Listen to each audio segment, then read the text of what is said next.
Y justo vamos a hablar con la periodista Mariana Betanzos, autora de esta investigación, Una visita a la vida de los nadies.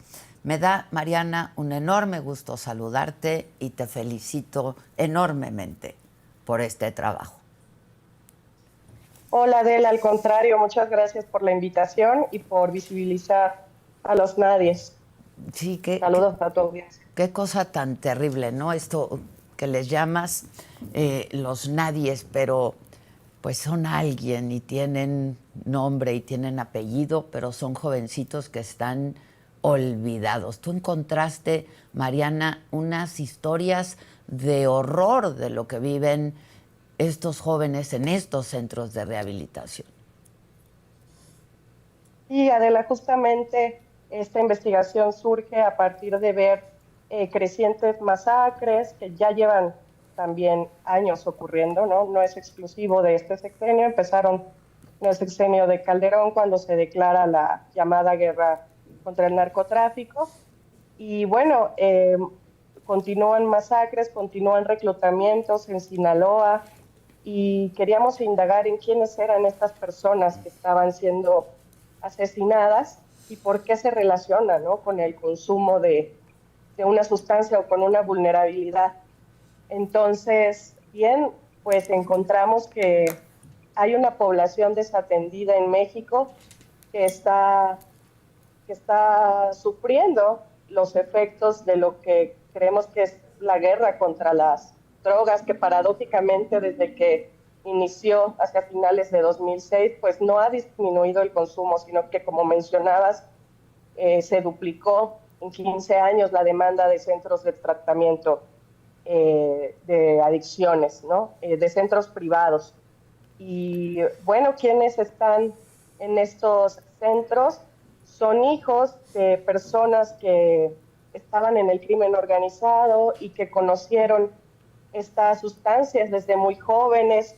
Entonces son jóvenes que están siendo reclutados por el crimen organizado a los 11 años, a los 12 años, que posteriormente, cuando desarrollan un problema de adicción, están siendo de cierta forma desechados, ¿no? Entonces hallamos a estas personas en los centros de rehabilitación del país. ¿Tú recorriste algunos centros de rehabilitación? ¿Por qué no nos cuentas un poco cómo hiciste este trabajo, esta investigación, Marian? Sí, claro. Recorrimos diversos centros en Jalisco y en Guanajuato, y que son, por ejemplo, Jalisco es un sitio donde existe un dominio del cártel Jalisco Nueva Generación. Como ya comentabas, este caso del asesinato del alcalde Carlos Manzo, que se especula que hubo jóvenes reclutados de centros de rehabilitación. ¿Por qué? Porque están conviviendo diariamente, ¿no?, personas que estuvieron involucradas en el cártel Jalisco, o el cártel Jalisco está asediando estos lugares, pues prácticamente controlándolos, ¿no?, sin otra opción que tener ahí a personas o que llevarle a los centros o a los dueños de los centros de rehabilitación a personas que ya no les son funcionales en sus estructuras. Pero sí, caminamos por uno de estos centros en Jalisco y ahí encontré a diversos jóvenes, por ejemplo, que un joven que le piden matar a su padre, Uf. pero él no sabía que era su padre hasta que le muestran la foto de él, ¿no? Y cuando él se rehúsa a asesinarlo, él cuenta que él se enfiló en el cártel Jalisco porque estaba buscando a su hija que estaba secuestrada, y bueno, la encontró, pero se enfila en el cártel, y cuando le piden matar a su padre se rehúsa, y la respuesta del cártel es pues perseguirlo y torturarlo, ¿no? Obviamente él tiene un tema de consumo de sustancias, pide ayuda en un centro de rehabilitación en donde pues lo acogen, ¿no?, y lo curan. Pero también son como las filas más bajas, ¿no?, del crimen organizado. También encontramos a otra persona que se dedicaba a enterrar, por ejemplo, cadáveres, ¿no?, en fosas clandestinas, y tenía una adicción con el cristal. Él cuenta, pues es que desde que soy muy joven, o sea, desde que tengo memoria, mi padre se dedicaba al crimen organizado o a robar autos, ¿no? No han conocido otra cosa Es lo que estos jóvenes, conocen, claro. es lo que conocen, y también como producto pues de la misma intensificación de la violencia que seguimos viviendo, ¿no? Desde hace casi 20 años, o sea, tanto en los 3 sexenios anteriores, pues esto no cambió, ¿no? Entonces, eso en ese caso. También recorrimos centros de rehabilitación de personas menores de edad, en los cuales hay jóvenes que están desmovilizados del crimen organizado, es decir, se están recuperando en un entorno donde pueden ser jóvenes, donde pueden ser niños, porque también fueron reclutados a muy temprana edad, ¿no? Un joven que cuenta: la primera vez que yo probé la metanfetamina, yo siempre vi a mi hermano y a mi padre que trabajaban pues en lo que se le llama la plaza, ¿no? En la organización criminal, pero la primera vez que yo consumí metanfetamina fue cuando mataron a mi hermano en venganza contra mi padre, ¿no? Y pensé ahí, pues no sirve de nada estar bien. Posteriormente se enfila por esta adicción a la metanfetamina o cristal, se enfila en las redes del cártel Jalisco, en las filas, y ahí ve la oportunidad de asesinar a quien mató a su hermano, ¿no? Entonces, son como estos ciclos de violencia, ¿no? Y de abandono y de tristeza, pues que nadie está atendiendo, y son poblaciones que no se están viendo, ¿no? Otros jóvenes un joven huérfano de feminicidio, ¿no? Que se entera de la muerte de su madre vía redes sociales, y a partir de ahí se enfila también en el cártel Jalisco Nueva Generación. Entonces, estos lugares precarios, algunos más precarios que otros, pues son una especie de refugio, ¿no? Pero también considerar que son poblaciones que han estado totalmente abandonadas, ¿no? Y también leyendo tu investigación, Mariana, veía que muchas de las personas que entrevistaste a su vez fueron víctimas de la violencia de los grupos criminales, ¿no? Así es, ¿no? Gente torturada, como estos jóvenes que te comento, ¿no? Que huyeron del cártel y empezaron a ser perseguidos y también torturados, ¿no? A este joven que le piden asesinar a su padre, pues lo tablean, ¿no? 40 veces cuando desobedece esta orden. Entrar ahí, ver a esta persona que todavía pues tiene un estrés postraumático, ¿no? De esta persecución, y que todavía piensa que el cártel puede ir por él, ¿no? O el otro joven que enterraba cuerpos, pues también fue torturado. Sí, son víctimas. También entrevistamos a sobrevivientes en Guanajuato de masacres que han ocurrido ahí, porque en este estado pues se han registrado 10 masacres en los últimos años, y también pues un recuerdo traumático de cuando se estaban rehabilitando y llegaron a asesinar, ¿no? O a cometer asesinatos contra otras personas, ¿no? Que tal vez no sabemos a ciencia cierta si estaban o no involucradas en el crimen organizado, pero le toca a otros quienes están alrededor, ¿no? Entonces, también esto les impide pues continuar con su recuperación, el ser testigos de niveles tan extremos de violencia, ¿no? Oye, Mariana, ¿y cómo llegan a los centros de rehabilitación la mayoría? ¿De manera voluntaria? ¿Cómo llegan estos? ¿Cómo? Sí, sí, varios vienen. Una anécdota que se compartió mucho por parte de directores de centros de rehabilitación de Jalisco, de Guanajuato, de Sinaloa, de Michoacán, por ejemplo, fue que en ocasiones, y es muy seguido, que llegan comandos del crimen organizado y les dicen que si no reciben a ciertos jóvenes que tienen un problema de adicción, como ya no les son funcionales, los van a matar si no son recibidos por ellos, ¿no? Entonces no tienen otra opción que recibirlos. Eso está pasando, eso fue algo muy frecuente que me comentaron. Y bueno, también estos jóvenes que vienen huyendo, ¿no? O que vienen siendo perseguidos, también es una realidad, ¿no? Pero sí, parece que también sí ya no les son funcionales a las estructuras criminales, pues pueden ser desechados, ¿no? Sí. ¿Cómo encontrar estos centros de rehabilitación? Es decir, ¿en qué condiciones? Porque sí hay muchos estigmas cuando hablan de cuando hablamos de anexos, etcétera, no, que para muchos pues son el único salvavidas que tienen, ¿no? La única manera de sobrevivir que tienen, pero también es cierto que las condiciones pues no son las mejores en muchos de estos lugares. ¿Cómo los encontraste tú, Mariana? Así es muy, muy buena pregunta porque pues la población con adicciones en México, con un consumo problemático de sustancias, se está atendiendo en condiciones súper precarias, ¿no? La mayoría de estos centros pues tienen un solo cuarto en donde están durmiendo 100 personas, de 60 a 100 personas. Sí, hay condiciones de hacinamiento, si bien hay un par de centros a los que entramos que respetan derechos humanos de las personas que están ahí, pues las personas internas también cuentan historias de terror que han vivido en otros lados, ¿no? Eh, sí, un salón para diversas actividades, comida que les donan los mercados municipales, ¿no? Eh, bodegas adaptadas, casas adaptadas, te digo, condiciones de hacinamiento, y pues son estos centros los que están cargando con la demanda de tratamiento por consumo problemático de sustancias, ¿no?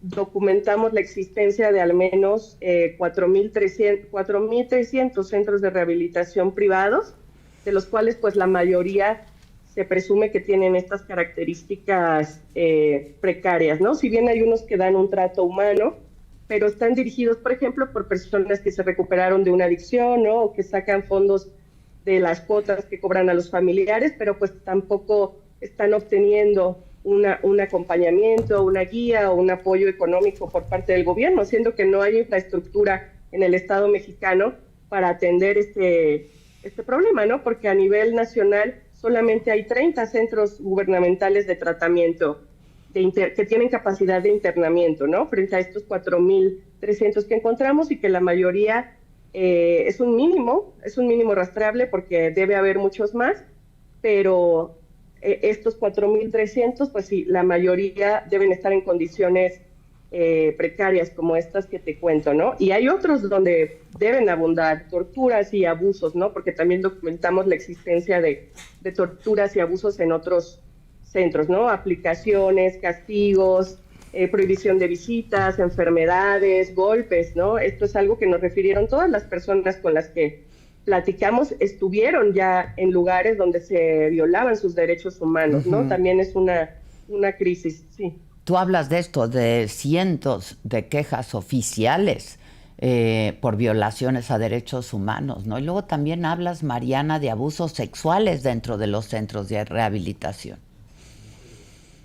Así es, con el caso de las mujeres, pues estas violencias también se viven de otra forma, ¿no? Ellas hablan en primera de un doble estigma, que viven por ser mujeres con adicciones o por tener un hijo y tener un problema de consumo de sustancias, ¿no?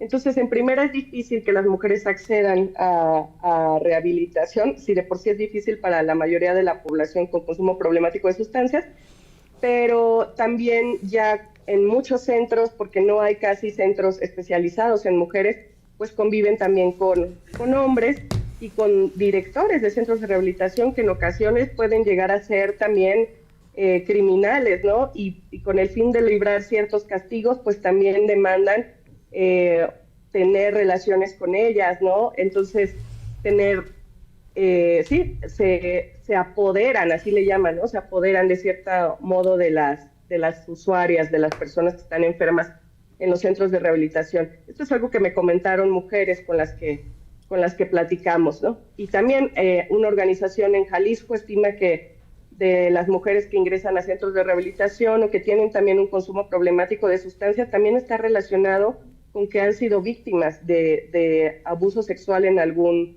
momento de su vida, ¿no? O sea, no solo entran al centro y ahí puede llegar a pasar, sino que hay también un historial relacionado con el abuso sexual y el consumo de sustancias problemático por parte de las mujeres, ¿no? Y, Entonces, es decir, es una crisis de salud mental también, ¿no? sí, sin duda. Y bueno, tú dices, estos nadie, ¿no? Pero porque pues no hay ni un diagnóstico, porque no hay ni un censo, como lo dices, no hay un seguimiento de estos miles de jóvenes que ingresan a los centros de rehabilitación, Mariana. Sí, así es. Tan solo en 2024 hubo casi 120,000 personas que estuvieron internas en centros de rehabilitación. Esto lo sabemos porque los centros, aunque no sean regulares, están reportando información al sistema de vigilancia epidemiológica de las adicciones, pero pues únicamente se queda en ese conteo y no hay tampoco un censo oficial del número de centros. Esta cifra que te comentaba de 4,300 la obtuvimos vía transparencia, pidiéndoselo a los estados del país y principalmente autoridades sanitarias y comisiones de salud mental y adicciones locales, pero no forman parte de un registro. La CONASAMA solamente reconoce, la Comisión Nacional de Salud Mental y Adicciones solamente reconoce 160 centros privados en México, ¿no? Frente a estos 4,300 que te comento. Entonces, sí, en primer lugar, pues debería haber un esfuerzo de integrar un censo de estos lugares y de regulación y de qué está pasando con estos lugares, ¿no?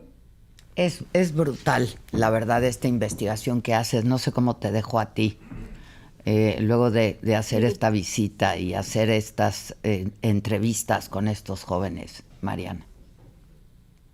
sí fue duro porque es topar pues con un eslabón muy bajo, ¿no? De toda la violencia que estamos viviendo desde hace muchos años que se sostiene en el país y pues de los ciclos de esta violencia, ¿no? Y realmente darte cuenta que hay ahí un tejido social podrido que podría ser atendido, ¿no? Sí, pero sí creo que ese título que usamos en el reportaje obedece a que nadie está viendo por estas poblaciones. Están prácticamente invisibles y están alimentando también pues las filas del crimen organizado, ¿no? O están siendo más vulnerables a ser reclutados o a ser víctimas. Entonces, esto parte con personas que sí han cometido delitos, pero,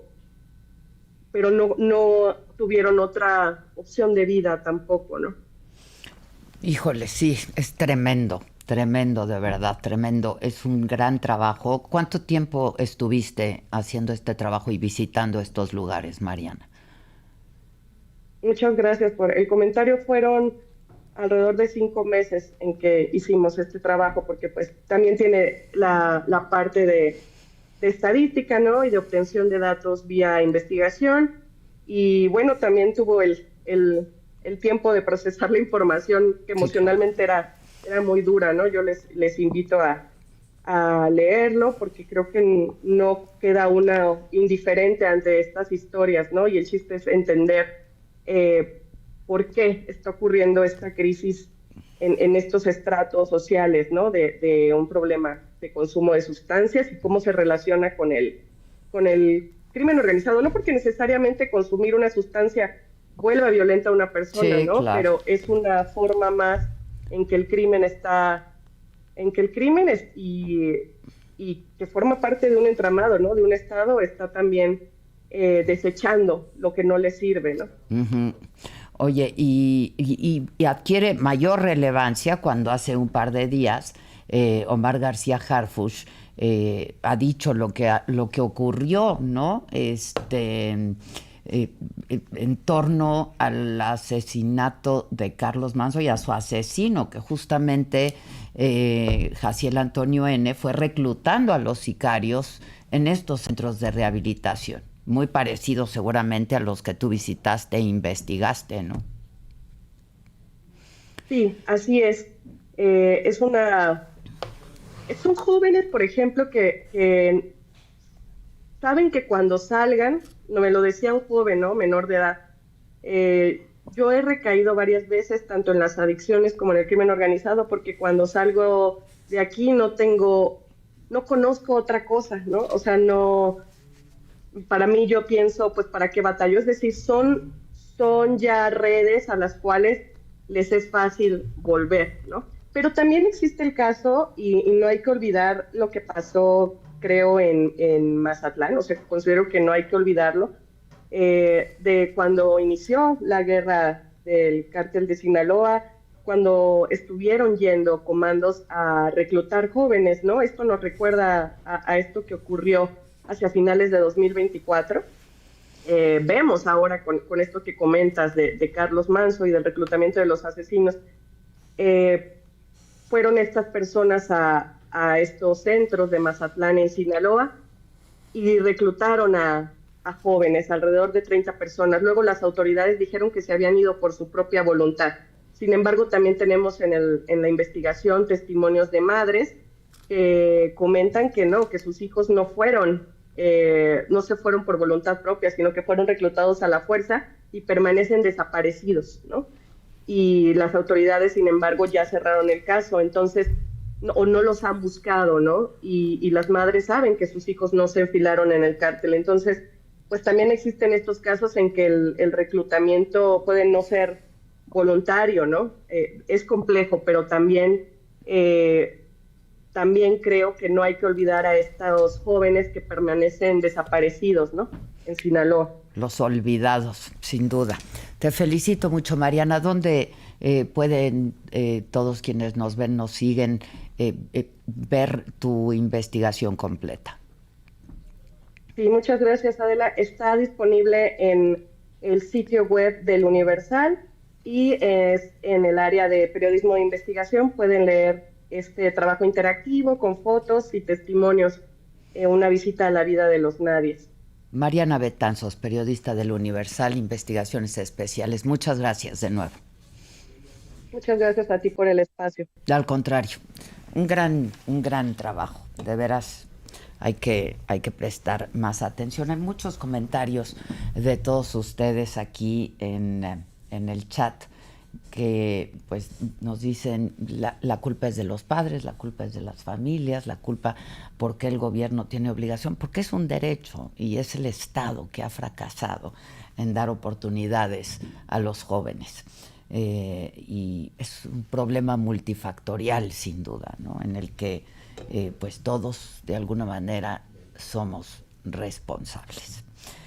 En otros temas, lo mismo que pasa en temas de seguridad sucede con la agenda de género. Exceso de optimismo. Miren, ayer, mientras la presidenta Claudia Sheinbaum festejaba sus avances en materia de género a raíz del Día Internacional de la Eliminación de la Violencia contra las Mujeres, la brutalidad volvió a manifestarse. Por cierto, estuvo la secretaria de las mujeres, de la Secretaría de las Mujeres, estuvo en Palacio Nacional ayer, Citlali Hernández, a quien nosotros hemos buscado incansablemente sin tener posibilidad de